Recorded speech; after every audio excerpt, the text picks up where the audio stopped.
Don't leave yourself as an unfinished story, a half-written tragedy waiting to be forgotten. You see, they want to put you in a box, label you, file you away as just another casualty in their endless game. But I know the truth. You're more than just a page in someone else's book. You have the power to write the ending, to craft a narrative that they never saw coming. You think you can just walk away, leave loose ends hanging in the wind? No.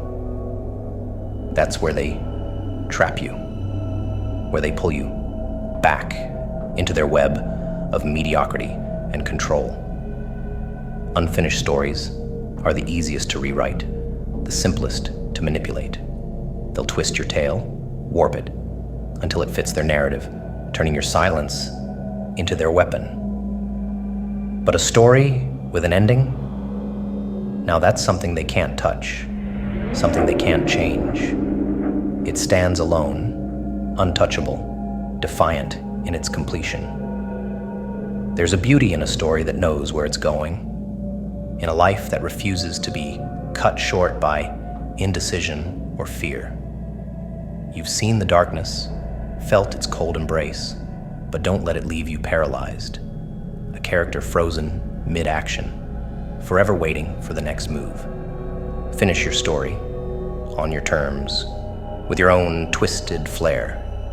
Write the ending that they fear, the one that leaves them speechless, unable to do anything but watch as you walk away, victorious.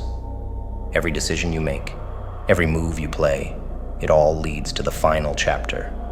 Don't let it be a cliffhanger. Don't let them turn the page before you're ready.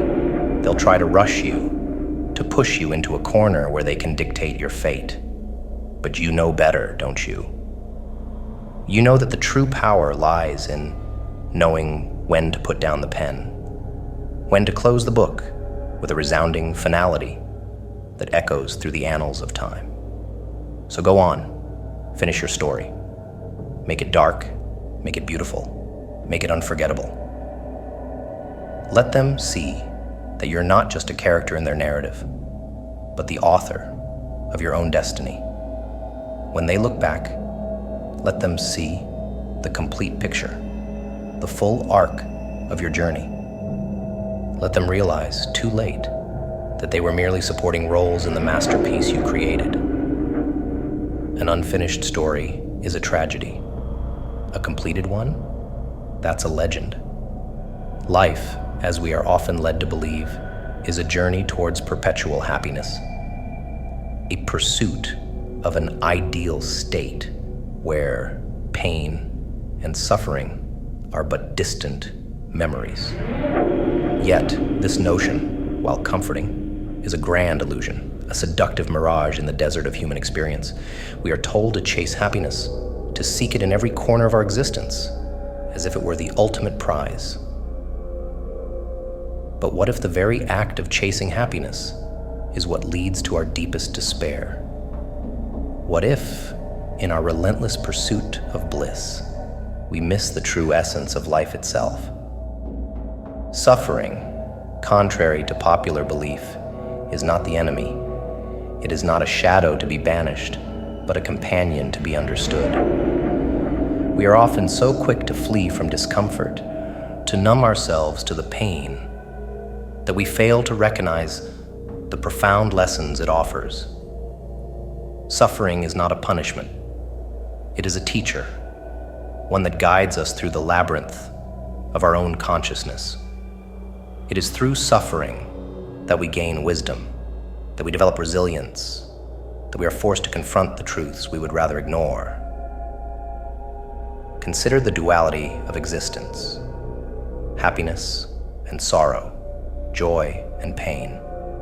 They are not opposites, but two sides of the same coin.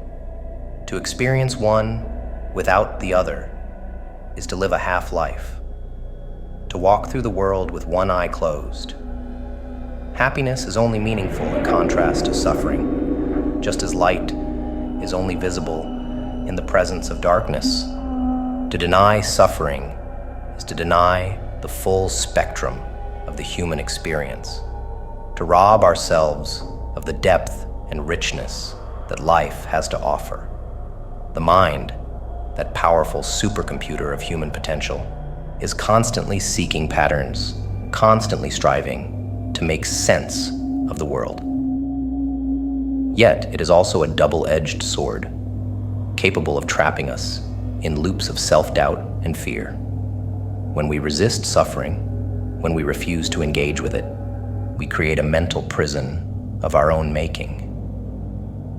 We become like caged animals, pacing back and forth, unable to break free from the confines of our own minds. But what if we could change the way we view suffering? What if, instead of running from it, we embraced it as a vital part of our journey? What if we chose what we suffer for, rather than allowing society to dictate our pain? This shift in perspective is not just an intellectual exercise, it is a radical reorientation of how we live our lives. By choosing our suffering, we reclaim our power. We become the authors of our own stories, rather than characters in someone else's narrative. Society, in all its grand illusions, weaves a web so intricate, so deceptively beautiful, that most are ensnared before they even realize the trap has closed around them. The matrix, as it were, is a labyrinth of expectations, a sprawling network of invisible chains that bind the mind more tightly than any physical restraint ever could. It whispers in your ear, lulls you into a false sense of security, convincing you that the path it lays out is the only one worth treading. Go to school, get the grades, secure the job, buy the house. Each step another loop in the noose, tightening around your free will, strangling the spark of individuality before it has a chance to ignite. But what is this matrix if not a grand machine, designed to perpetuate itself by consuming the minds of those too afraid to question it? It thrives on conformity, on the silence of rebellion, on the complacency of the masses. It rewards those who surrender to its rhythm, who dance to its monotonous tune without ever daring to ask, is this all there is? To step outside this matrix is to invite chaos, to court the unknown, to become the very thing society fears most: a disruptor, an anomaly, a villain in the eyes of the complacent. But there is power in becoming the villain. To be the antagonist in the story of your former self is not an act of destruction, but one of creation. Growth does not come from staying within the safe confines of the familiar.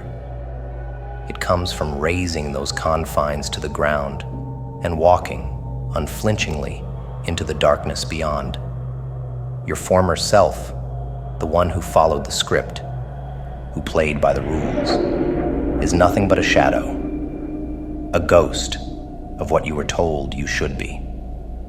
To grow, you must turn against that shadow, become its adversary, dismantle it piece by piece, until nothing remains but the raw essence of who you truly are.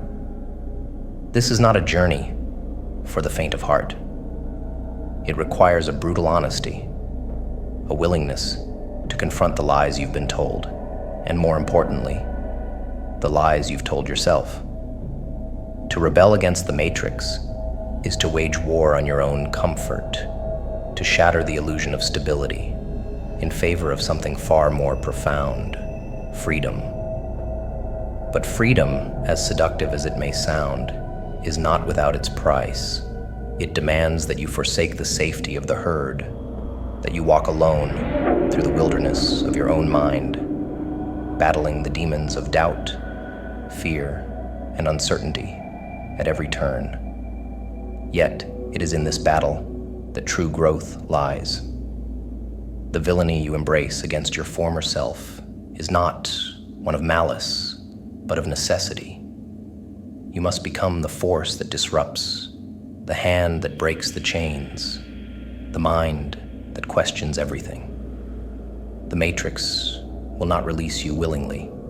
It will fight back with every weapon at its disposal. Guilt, shame, fear of the unknown. It will try to pull you back into its embrace, to make you doubt your path.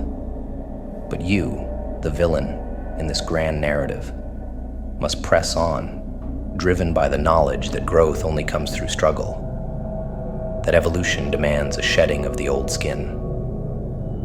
Imagine yourself as the sculptor, chisel in hand, carving away the layers of societal programming that have encased your true self. Each strike against the marble is an act of defiance, a rejection of the mold that was cast for you without your consent. You are not here to fit into their design. You are here to create your own. The Matrix will tell you that you are breaking, that you are destroying what is good and right. But in truth, you are crafting something far greater, your own identity, free from the shackles of imposed beliefs. The former self, that obedient cog in the machine, will scream for mercy, beg to be spared. It will remind you of the comforts it once enjoyed, the ease with which it navigated the Matrix. But you must not listen. You must be ruthless in your pursuit of growth, willing to become the villain that your former self fears.